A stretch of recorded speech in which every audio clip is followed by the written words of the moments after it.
اس وقت دنیا میں دو فتنے بہت عظیم ہیں، اور بدقسمتی سے دونوں کو بڑا فروغ حاصل ہو رہا ہے، اور دونوں کے تعلق حضور صلی اللہ علیہ وسلم کی شخصیت سے۔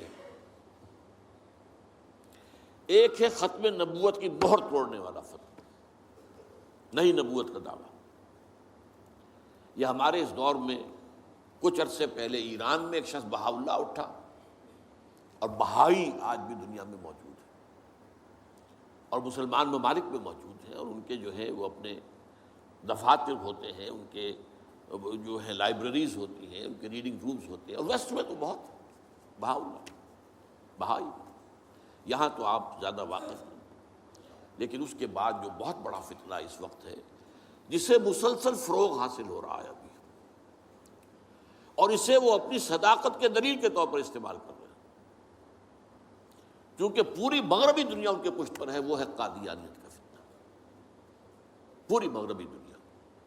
آج آپ کو معلوم ہے پورا مغرب لفظ جہاد سے کانپتا ہے، جہاد کو گالی بنا دیا، جہادسٹ۔ یہ گویا کہ ان کے نزدیک کسی کو کنڈیم کرنا ہو تو جہادسٹ ہے یہ۔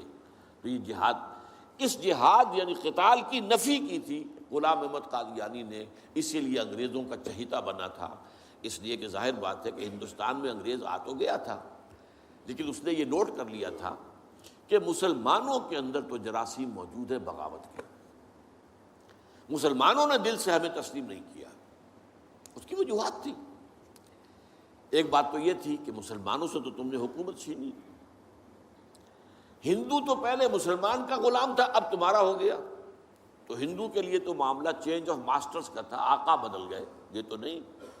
کہ وہ حاکم سے محکوم بنایا گیا ہو۔ جبکہ مسلمان حاکم سے محکوم بنائے گئے تو ان کے اندر تو لازماً ایک بدلہ لینے کا جذبہ، انتقام کا جذبہ، اپنا کھویا ہوا مقام حاصل کرنے کا جذبہ جو ہے وہ موجود تھا۔ چنانچہ یہی وجہ ہے کہ حضرت سید احمد شہید بریلوی رحمۃ اللہ علیہ کی تحریک چلی، اگرچہ بہرحال مشیت ایز دی، اور کچھ ان کی بھی اجتہادی غلطی سے وہ ناکام ہو گئے، دنیاوی اعتبار سے بالا کوٹ میں شہید ہو گئے، لیکن یہ ہے کہ اس نے ایک سور پھونک دیا تھا مسلمانوں کے اندر جہاد کا۔ ان کے بعد بھی طویل عرصے تک اس علاقے کے اندر انگریزوں کے خلاف جو ہے وہ جہاد جاری رہا ہے، مسلسل جاری رہا ہے۔ اور اس کے بعد آپ کو معلوم ہے کتنے ہی علماء تھے جو پھانسی چڑھائے گئے ہیں، جن کو جو ہے کالا پانی بھیجا گیا ہے، کہ علماء نے اس کو جو ہے دارالحرب قرار دے دیا،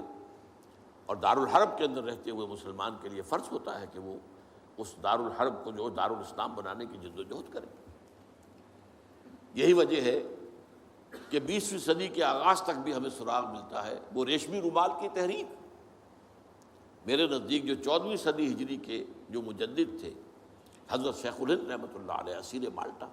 ان کی ریشمی رومال تحریک جو تھی وہ یہی تھی، ایک تدبیر تھی، بہرحال وہ نہیں چلی، ناکام ہو گئی، یہ دوسری بات ہے۔ تدبیر یہ تھی کہ ادھر ترکوں سے کہا جائے اس وقت تک ابھی خلافت عثمانیت باقی تھی، یہ تو 1924 میں ختم ہوئی ہے، اور یہ میں بات کر رہا ہوں 1915 کی، کہ وہاں کسی کو بھیجا جائے کہ ادھر سے ترک جو ہے وہ حملہ آور افواج آئیں، اور ادھر افغانستان بھیجا جائے کسی کو، وہاں سے افغانستان سے مسلمان حملہ کریں، اور ادھر اندر سے ہم بغاوت کریں تو انگریز کو یہاں سے اٹھا کر پھینک دیں۔ لیکن بات جو تھی، پھر میں کہوں گا مشیت ایسی کا بھی معاملہ ہوتا ہے۔ حضرت شیخ الہند خود گئے تھے ترکی سے مدد لینے کے لیے، پہلے وہاں حجاز گئے، اس لیے کہ حجاز میں ابھی مدینہ منورہ میں ترک گورنر موجود تھا، ابھی جو ہے وہ شریف حسین جو تھا جس نے بغاوت کی تھی ترکوں کے خلاف، مکے پر تو اس کا قبضہ تھا، مدینے پر نہیں تھا، تو وہاں گورنر جو ہے ترکی کے خلافت عثمانیہ کے موجود تھے، ان سے ملاقات کی اور آگے جانے کا فیصلہ بھی تھا۔ لیکن اسی اثنا میں مخبری ہو گئی، اور شریف حسین والی مکہ نے، جس کی یہ نسل ابھی تک چل رہی ہے، یہ جو اردن کا بادشاہ بیٹھا ہوا، یہ اسی کا پڑ پوتا سمجھ لیجئے، یا پڑ پوتا یا سگڑ پوتا، یہ وہ نسل ہے ہاشمی، ہاشمائٹ۔ اس نے حضرت شیخ الہند کو گرفتار کر کے اور چاندی کی تشتری میں رکھ کر انگریز کو پیش کر دیا، یہ آپ کا باغی یہاں پر آ کر اور آپ کے خلاف سازشیں کر رہا ہے۔ اور دیکھیے انگریز انہیں کہاں لے گیا، مالٹا، میڈیٹرینین سی کا ایک جزیرہ، بحیرہ روم کا، آخر ہندوستان میں بھی تو واپس لا سکتا تھا، ہندوستان کی کسی جیل میں نہیں۔ اقبال کے نفس سے ہے لالے کی آگ تیز، ایسے غزل سرا کو چمن سے نکال دو، تو وہاں رکھا ہے انہیں 4 سال وہاں پر وہ، اور ٹی وی جو ہے وہ اپنی آخری حد کو پہنچی ہے تو چھوڑا ہے کہ ہماری اگر قید کے اندر یہ انتقال ہو گیا ان کا تو پھر طوفان اٹھ جائے گا۔ تو ایک فتنہ تو یہ ہے جو ختم نبوت کا، چونکہ اس قتال کے خلاف فتویٰ دیا تھا، دین کے لیے حرام ہے اب دوستو قتال فی سبیل اللہ ختم ہو گیا، لہذا انگریزوں نے ان کا چہیتا بنا، ان کے فتنے آج بھی پورا ویسٹ جو ہے، یورپ میں، امریکہ میں، انگلینڈ میں آج کل ان کا مرکز ہے، اور ان کے خطبے جو ہیں اس کے امام جو کہلاتا ہے خلیفہ، وہ آپ کو معلوم ہے کہ وہ سیٹلائٹس کے اوپر جو ہے وہ نشر ہوتا ہے۔ دوسرا فتنہ جو ہے جو اپنی تاثیر کے اعتبار سے اس پہلو سے اس سے بھی زیادہ خطرناک ہے کہ وہ زیادہ پھیل رہا ہے اور اس کا ادراک اور احساس نہیں ہے۔ ختم نبوت کا معاملہ تو ایسا ہے جو اتنا واضح ہے، کسی کا نبوت کا دعویٰ کرنا اتنا واضح ہے کہ ہر مسلمان سمجھ لے گا کہ واقعی وہ تو دائرہ اسلام سے خارج ہو گئے، اور جو اسے مانے وہ دائرہ اسلام سے خارج۔ چنانچہ یہ فیصلہ جو ہے ہمارے ہاں آپ کو معلوم ہے سرکاری سطح پر، حکومتی سطح پر، ریاست کی سطح پر، پارلیمنٹ نے طے کیا کہ قادیانی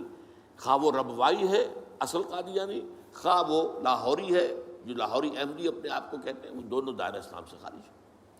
لیکن یہ دوسرا فتنہ وہ ہے کہ جو اندر ہی اندر جیسے دیمک جو ہے لکڑی کو کھا جاتی ہے، ان کا یہ فتنہ ہے انکار حدیث کا فتنہ۔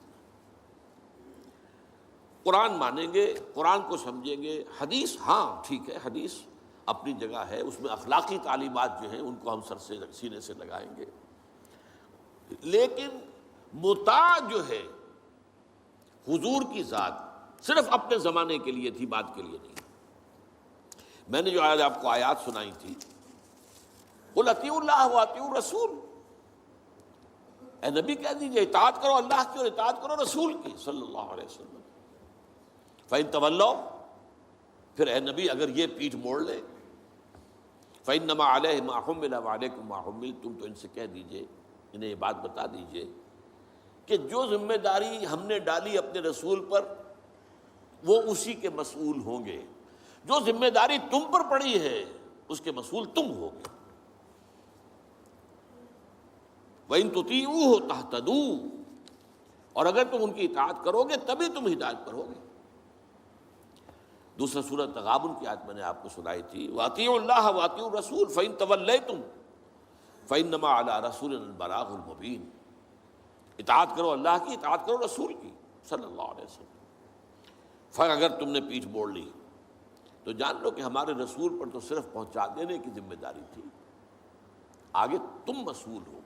کہ تم تک جو پہنچا دیا گیا تھا پیغام تم نے اسے قبول کیوں نہیں کیا۔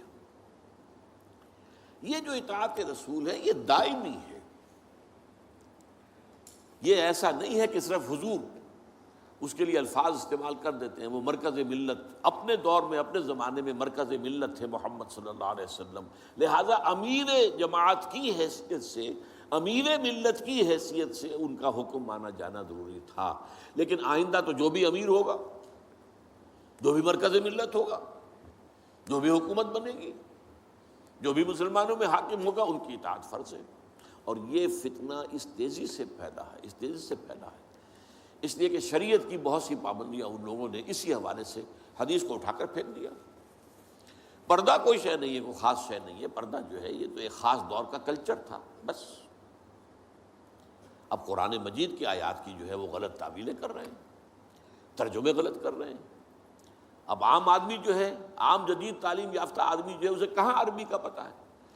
وہ اسے کہاں پتہ چلتا ہے کہ یہ جو آیت کا ترجمہ کیا جا رہا ہے یہ غلط کیا جا رہا ہے، ٹیڑھا کیا جا رہا ہے۔ یہی آیات کے ترجمے میں تحریف قادیانیوں نے کی ہے۔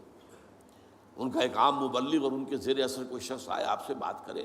آپ ہکا بکا رہ جائیں گے، وہ آیتوں پر آیتیں پیش کرے گا لیکن ترجمے اس کے غلط کر رہے ہیں۔ آخر وہی آیتیں ہیں جو 1400 برس تھے مسلمان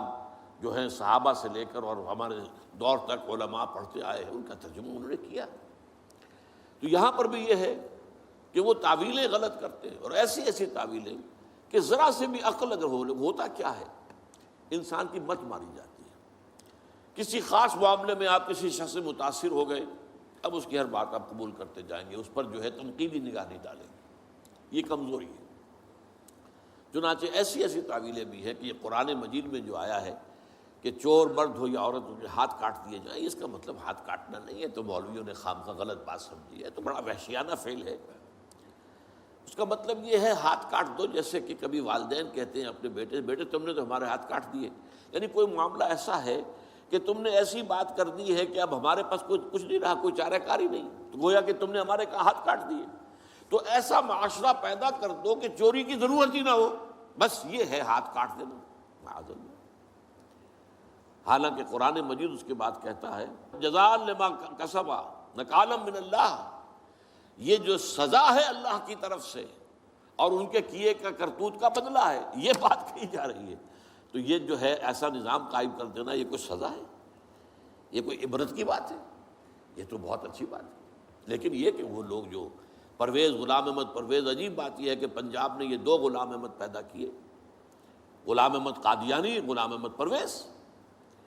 ایک نے مہر ختم نبوت کو توڑا اور ایک نے حدیث کے بارے میں اور مستقل طور پر سنت رسول کو شریعت کے بنیاد ہونے کی حیثیت سے چیلنج کر دیا۔ اور یہ فتنہ میں آپ سے عرض کر رہا ہوں، آج چونکہ جیسے قادیانیوں کو پوری مغرب کی سپورٹ ہے، ایسے اس فتنے کو بھی، کیونکہ وہ کلیش آف سویلائزیشن میں اسلامی تہذیب کو ختم کرنے کے درپے ہو گئے ہیں، اور اسلامی تہذیب کا اور شریعت کا دار و مدار اکثر و بیشتر تو حدیث پر ہے، سنت پر ہے، لہذا وہ دین کی جڑ کاٹنے کے لیے یہ جو انکار حدیث کا فتنہ، یہ استخفاف حدیث کا فتنہ ہے، اس کو سپورٹ کر رہے ہیں۔ اور رینڈ کارپوریشن کی جو سفارشات ہیں ان میں شامل تھا یہ کہ ایسے ماڈرنسٹ کہ جو اسلام کی ایسی تعبیریں کریں جو ہماری تہذیب کے ساتھ مماثل ہو جائیں، تو ان کو سپورٹ کیا جائے اور انہیں خاص طور پر الیکٹرانک میڈیا پر انہیں ایکسپوجر دیا جائے، اور آج یہ ہو رہا ہے پاکستان میں بڑے پیمانے پر۔ تو یہ جو ہے اس اعتبار سے آج زیادہ ضرورت ہے کہ ہم حدیث نبوی کا مطالعہ کریں، تاکہ اس کی عظمت جو ہے وہ ہمارے دلوں میں جاگزیں ہو جائے، اور حضور صلی اللہ علیہ وسلم کے ساتھ ایک محبت کا اشتوا جو ہے رشتہ مضبوط ہو جائے۔